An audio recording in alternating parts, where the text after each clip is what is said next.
നിങ്ങൾക്കറിയാം, ഒരു ചിങ്ങമാസത്തിലെ അർദ്ധരാത്രിയിൽ ദേവകിയുടെ 8ാമത്തെ പുത്രനായിട്ടാണ് ശ്രീകൃഷ്ണൻ ജനിച്ചത്. അപ്പൊ രാവ് ഇവിടെ മുമ്പേ ഉണ്ട്, പകലിവിടെ മുമ്പേ ഉണ്ട്.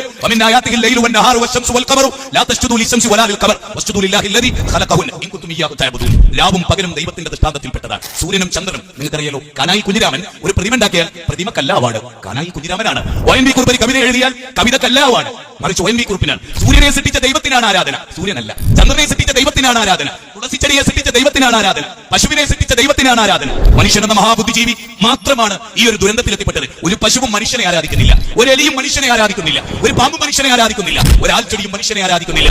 മനുഷ്യൻ എന്ന മഹാബുദ്ധിജീവി ഈ ജീവവർഗ്ഗങ്ങളുടെ മുമ്പിൽ ആരാധന നടത്തുന്നു. ഇത് പാടില്ലെന്നാണ് വേദം പറഞ്ഞത്, എല്ലാ വേദങ്ങളും. പക്ഷേ ആ വേദ സംഹിതകളാണോ ഇന്നിവിടെ ഉള്ളത്? അങ്ങനെ ആയിരുന്നുവെങ്കിൽ നമ്മൾ ഒന്നാകുമായിരുന്നു. നമ്മൾ ഭിന്നിച്ചു പോയത് അടിസ്ഥാനപരമായ വിഷയത്തിലാണ്. പക്ഷെ ഒന്ന് നമ്മൾ ആലോചിക്കണം, നമ്മൾ ഒരു തരം നന്ദി കിട്ടവരല്ലേ ലോകത്ത്, അല്ലെ?